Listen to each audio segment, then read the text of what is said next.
David Baye here for MuscularDevelopment.com. We are in Miami for the 2014 NPC Nationals, hanging out here with super heavyweight competitor and fellow Wisconsinite, Kevin Tomasini. Kevin, you had a solid finish at the North Americans in 2012, runner-up to Dallas McCarver, who ended up taking the overall.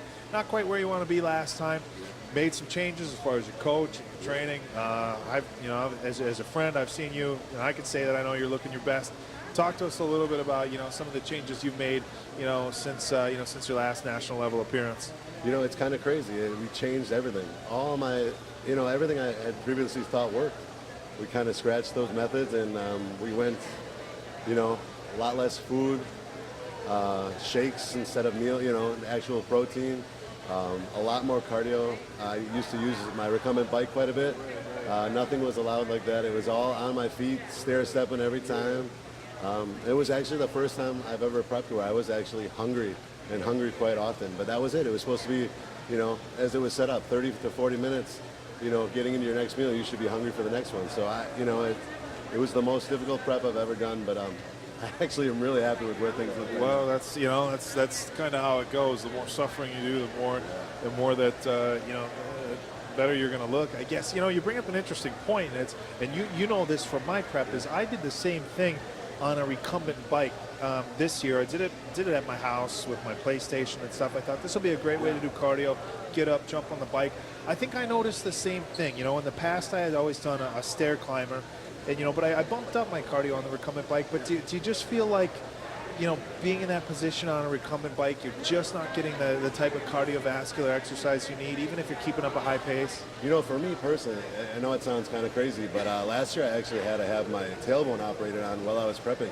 I actually developed a paleodental cyst on my actual in-between on my upper tailbone. So I actually trained basically 90% of my prep with an open incision in my backside. So it made everything very difficult, and it was really hard to keep it clean. So it was one thing. I was actually going to try something different to begin with, but I actually really enjoyed it. I said I can actually feel my glutes every step, and it just seems like I've always been a guy that's always not been fully there from the backside. And I don't know. We'll see what happens tomorrow, but I'm really encouraged with things. Like I've never looked this good yet, and I haven't even really started pouring water yet. So we'll see how it goes. All right. Well, we know at the national level that, with the super heavyweights especially, conditioning is key. And you're not one of these guys who has to worry too much about size. You're only about, 5'9", and you weighed in at what, like 250? 250, yeah. I'm just over 5'9", and I weighed in right at the even mark at 250. So, yeah, I think the size game is really not something I'm not really concerned about. I'm always going to be shorter than most, but for me it's really making sure my waist is tight and that my stomach stays under control. Because, being short and compacted, those are some of the flaws that show on me. And I would imagine less food in your diet as well. That's one, something that we had talked about with other competitors, especially some of the super heavyweights.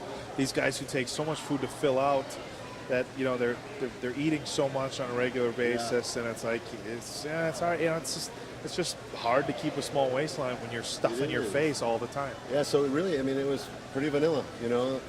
Very small servings of rice, a little bit of potato, a little snack here and there. Like for example, we did a couple cookies, and that was just 2 days. And tomorrow it goes back to very low protein and essentially a very standard amount of carbohydrates. And it's kind of like competition dieting all over again. Nothing fancy, nothing tricky. Always learn. Always like what you say. Keep it simple, because don't mess up, because you're so close. No changes. Yes. Well, we're going to find out how everything goes down tomorrow at 1 o'clock, guys. Men's bodybuilding prejudging starts. Again, we start with the bodybuilders at 1 o'clock, so they're going to be on stage right away. You guys are going to know when and where to check everything out. We're going to have our live play-by-play, all the pictures of the call-outs going up as they're happening, along with the professional galleries from Dan Ray himself. So make sure you check back to Muscular Development. Again, that's 1 o'clock Eastern time tomorrow. For now, we're going to let Kevin get back to doing what he's doing, getting some food in him. So for David Baye and Kevin Tomasini, we're at the 2014 Nationals for MuscularDevelopment.com.